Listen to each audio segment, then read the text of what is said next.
Hello प्यारे बच्चों, कैसे हो आप सब। आशा करती हूँ आप सभी अच्छे होंगे। बच्चों, आज हम आपकी पाठ्य पुस्तक आसपास पर्यावरण अध्ययन का पाठ 12 खत्म हो जाए तो के बारे में चर्चा करने वाले हैं। आइए चलते हैं बस में बैठकर अडालज की बावड़ी को देखने, जो अहमदाबाद से 18 किलोमीटर दूर है। बस में बैठे बच्चे विभिन्न वाहनों की गिनती कर रहे थे। कोई साइकिलों को गिन रहा था, कोई मोटरसाइकिलों को, तो कोई कार को। अब्राहम साइकिलों की गिनती करते करते बोर हो गया था, क्योंकि हाईवे पर साइकिल इक्का दुक्का ही दिखती हैं। क्या बच्चों आपको पता है हाईवे क्या होता है? चलिए मैं आपको बताती हूँ। हाईवे वह सड़क होती है जो किसी भी शहर या गांव से दूर हटाकर बनाई जाती है, जिस पर भारी संख्या में वह बड़े वाहन चलते हैं, वो भी काफी गति के साथ। बस में अचानक ब्रेक लग जाने से हम सब चौंक गए। जहाँ बस ने ब्रेक लगाए थे वह एक बड़ा चौराहा है और यहाँ बहुत ज़्यादा ट्रैफिक भी है, और उनसे निकलने वाले धुएं के व हॉर्न के कारण लोगों को काफ़ी समस्याएं हो रही हैं। एक बच्चा जो पास में बैठा है वह धुएं के कारण जोर जोर से खांस रहा है। चलिए बच्चों, अब हम एक चित्र को देखते हैं। मैं आपसे उस चित्र के बारे में कुछ सवाल पूछूंगी, उसके जवाब आपको साथ साथ अपनी कॉपी में लिखने हैं। बच्चों, सबसे पहले ये बताइए कि आपको इस चित्र में कौन कौन सी गाड़ियां दिख रही हैं।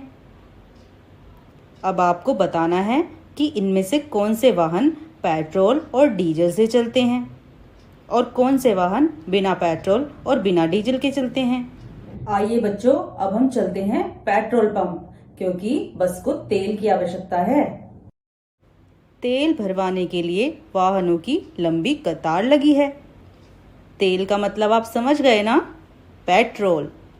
पेट्रोल पंप पर कुछ इस तरह के बड़े बड़े बोर्ड और पोस्टर भी लगे हुए हैं। बच्चों, आपको पता है तेल हम और किन्हें कहते हैं? पेट्रोल, डीजल, केरोसिन, ये सभी जमीन के खजाने हैं। अब आप सोच रहे हो जमीन का खजाना कैसे? बच्चों, जमीन की बहुत बहुत गहराई में ये सभी तेल स्वयं बनते रहते हैं, परंतु वाहनों की भारी मात्रा बढ़ जाने के कारण अब यह धीरे धीरे कम होता जा रहा है, जिसके कारण पेट्रोल और डीजल के दामों में भी आए दिन बढ़ोतरी होती रहती है। तेल के भंडार सीमित हैं, इन्हें सुरक्षित रखना बहुत आवश्यक है, नहीं तो भविष्य में हमें पेट्रोल डीजल मिल ही नहीं पाएगा। भारत में कुछ ही राज्य हैं जहां तेल के भंडार हैं, जैसे गुजरात, केरल, कर्नाटक, उड़ीसा आदि। बच्चों, यह पता लगाना आसान नहीं है कि जमीन में तेल कहां कहां मौजूद है। वैज्ञानिक कुछ खास तरीकों से व मशीनों से जमीन की गहराई में तेल का पता लगाते हैं। जमीन से प्राप्त गाढ़े काले तरल ही तेल कहलाते हैं, जिन्हें पेट्रोलियम कहते हैं। निकाला गया तेल गहरे रंग का गाढ़ा बदबूदार होता है, इसे ही कच्चा तेल कहते हैं। इस तेल में घुली मिली और छुपी होती हैं बहुत सारी चीज़ें। इन चीज़ों को अलग और साफ करने के लिए तेल को रिफाइनरी में भेजा जाता है। क्या तुमने कभी रिफाइनरी के बारे में सुना है? इसी तेल से हमें मिलता है kerosene, diesel, petrol, engine oil और हवाई जहाज के लिए ईंधन।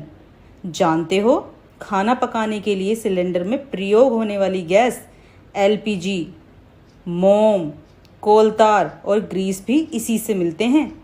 प्लास्टिक और पेंट को बनाने के लिए भी तेल का ही इस्तेमाल होता है। बच्चों, बहुत सारे लोग तेल जैसे पेट्रोल डीजल को बर्बाद भी करते हैं। कभी ट्रैक्टर का इंजन चलता छोड़कर दूसरे कामों में लग जाते हैं। कभी कभी खेत में भी पंप चलता ही रहता है। कितना तेल खर्च और बर्बाद होता है इससे। आइए बच्चों, जानते हैं तेल का इस्तेमाल कहाँ कहाँ होता है। रोशनी में केरोसिन के रूप में, ईंधन में पेट्रोल और डीजल के रूप में, गैस में एलपीजी खाना पकाने वाली गैस के रूप में, मशीनों में जैसे जनरेटर में, प्लास्टिक बनाने में टारपिन ऑयल के रूप में।